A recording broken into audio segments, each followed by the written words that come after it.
I want for you to put yourself in the midst of one of the most famous stories in all of the Bible.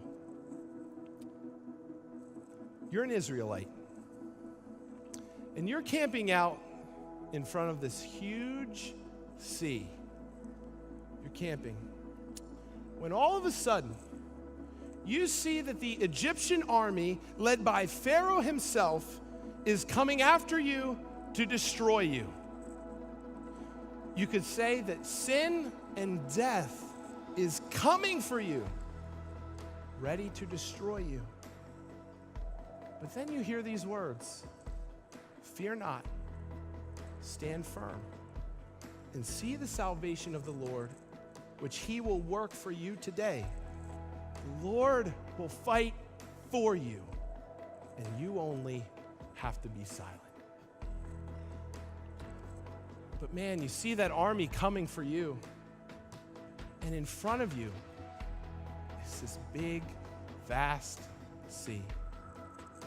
Geographically, if you haven't caught on yet, it's called the Red Sea.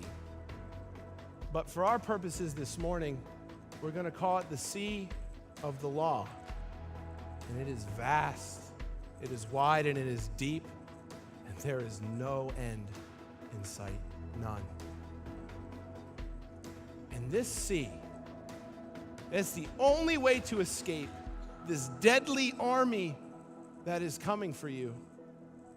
But it is so very wide and so very deep.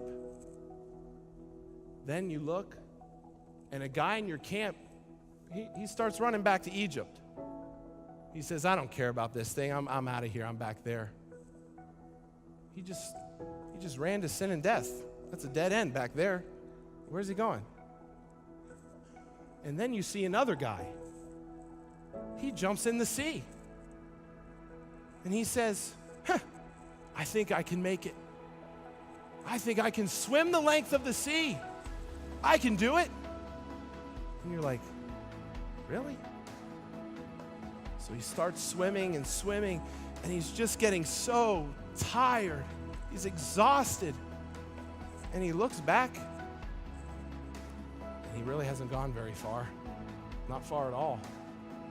And he looks ahead, and he sees no end in sight. So you say, "I can't go back there.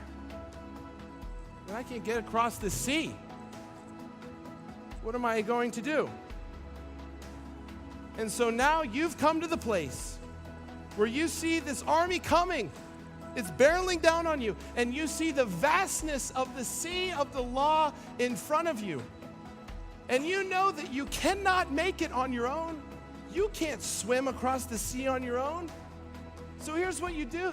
The only thing you can do, you just fall to your knees in complete surrender. You lift up your hands and say, "Where to go?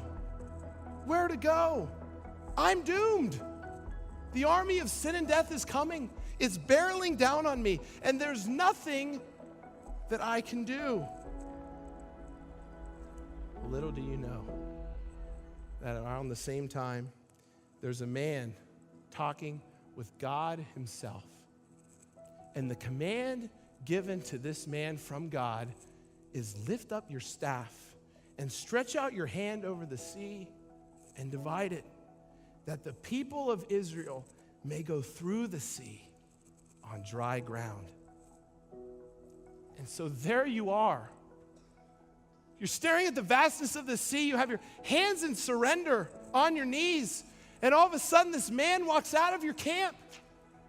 And he goes up to the sea. And he stretches out his hands.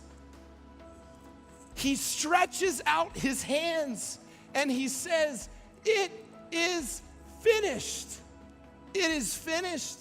And you see the most miraculous, unbelievable event ever to unfold. As he stretches out his hands, the vast Sea of the Law is driven back, and the waters are divided.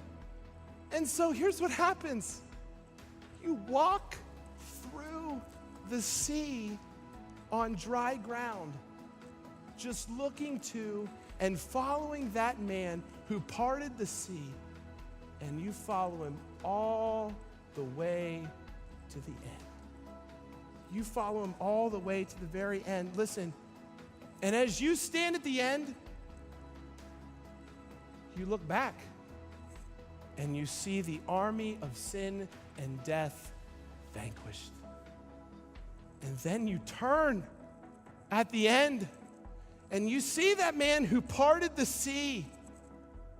You see him in all of his glory. And he says, I am the founder and the perfecter of your faith. I am the only way. I am the truth and the life.